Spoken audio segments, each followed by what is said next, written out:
여러분, 여기 2500년간 이어져 온 서양 철학의 판을 완전히 뒤집어버린 철학자가 있습니다. 바로 질 딜로에즈인데요.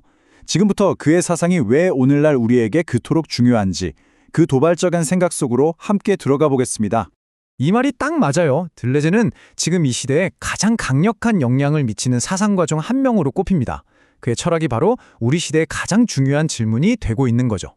들레즈가 보기에요. 고대부터 현대까지 서양 철학은 무려 2500년 동안 단 하나의 거대한 집착에 사로잡혀 있었습니다. 그게 뭐냐면 바로 변치 않는 원본을 찾아 헤매는 거였죠. 그런데 들레즈는 바로 이 지점에서 아주 도발적인 질문을 던집니다. 만약에 그 2500년 묵은 철학의 기본 전제가 애초에 잘못된 것이었다면 그럼 우리가 세상을 보는 방식 자체가 완전히 달라져야 한다는 뜻 아닐까요? 자, 그럼 한번 제대로 파고들어보죠. 자, 그럼 먼저 들레즈가 도대체 무엇에 그렇게 반기를 들었는지 그 아주 오래된 철학적 전통부터 한번 들여다보겠습니다. 그러니까 이런 거예요. 의자의 본질, 인간의 본질, 아름다움의 본질. 이 세상 모든 것에는 변하지 않는 완벽한 원형, 즉 진짜가 딱 하나 있고 우리가 현실에서 보는 것들은 전부 그 원본의 불완전한 복제품일 뿐이다 라는 생각이었죠. 이 흐름을 한번 보세요. 플라톤이 말한 완벽한 이데아부터 시작해서 중세시대의 신, 근대에 와서는 칸트의 물자체, 헤겔의 절대정신까지. 이름과 형태는 계속 바뀌었지만 핵심은 늘 똑같았습니다. 바로 어딘가에 변치 않는 진짜 원본이 있다는 그 믿음. 철학에서는 이걸 동일성의 철학이라고 부릅니다. 자, 그럼 들레즈는 이 어마어마한 전통에 어떻게 맞섰을까요? 아주 재미있는 비유로 그의 첫 번째 핵심 아이디어를 만나보시죠.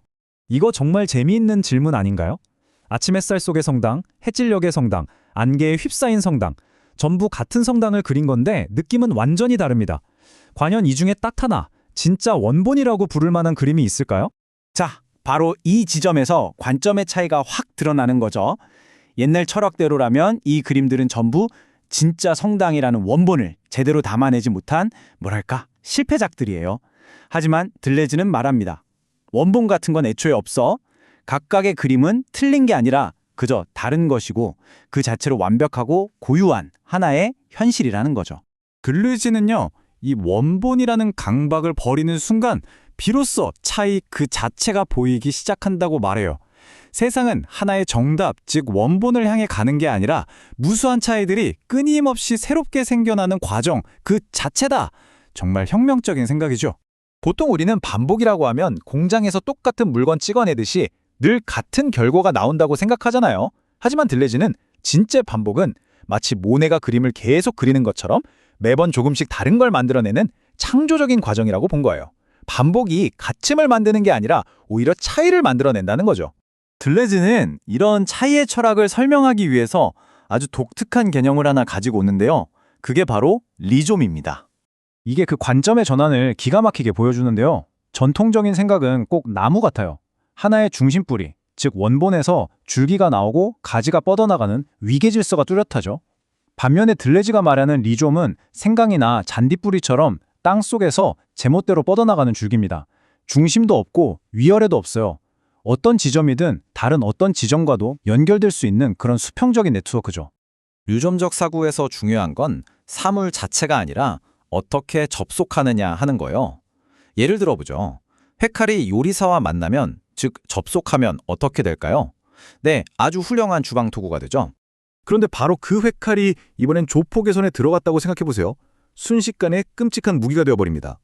그러니까 핵심은 이거예요. 회칼 자체에는 도구나 무기라는 고정된 본질이 없는 겁니다. 무엇과 관계를 맺고 접속하느냐에 따라 정체성이 계속해서 바뀌는 거죠. 이게 바로 리좀적 세계관의 핵심입니다. 이 리좀적 사고는요, 우리가 당연하게 생각했던 인간의 욕망에 대한 관점까지 완전히 뒤집어 버립니다.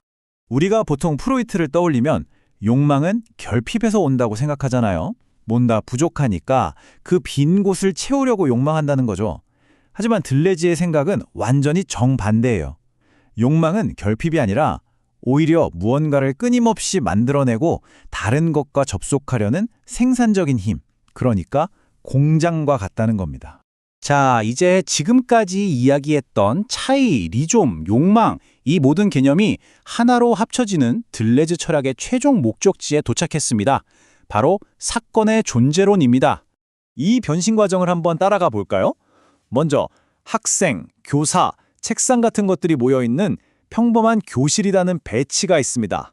여기에는 조용히 공부하라는 규칙, 즉 코드가 작동하고 있죠. 그런데 여기에 카메라라는 새로운 요소가 딱 접속하는 순간 교실은 더 이상 교실이 아니라 예능 촬영장이라는 완전히 새로운 사건으로 바뀌어버립니다. 규칙 역시 재미있게 행동하라로 순식간에 변해버리죠. 바로 이겁니다. 들레즈에게 중요한 건 학생이나 책상 같은 각각의 사물이 아니에요. 그것들이 어떻게 접속해서 어떤 사건을 만들어내느냐, 바로 그 자체인 거죠. 우리의 삶과 이 세계는 고정된 것들의 모음이 아니라 끊임없이 만들어지고 변화하는 사건들의 흐름이라는 겁니다. 자, 그럼 오늘 이 얘기의 핵심만 다시 한번 정리해 볼까요? 들레즈는 우리에게 고정된 본질을 찾으려는 낡은 생각을 버리라고 말합니다. 대신 세상을 끊임없이 관계 맺고 접속하며 달라지는 네트워크, 즉 리좀으로 보라고 하죠. 욕망은 부족해서가 아니라 넘쳐서 흐르는 창조적인 에너지고요. 그리고 가장 중요한 것, 우리의 삶은 사물이 아니라 사건의 연속이라는 겁니다. 결국 들레즈가 우리 각자에게 던지는 마지막 질문은 바로 이것일 겁니다. 나라는 고정된 실체는 없습니다. 오직 다른 것들과 접속하면서 끊임없이 다른 내가 되어가는 과정, 즉 사건으로서의 나만 있을 뿐이죠. 그렇다면 여러분은 이제 무엇과 접속해서 어떤 새로운 사건이 되어 보시겠습니까?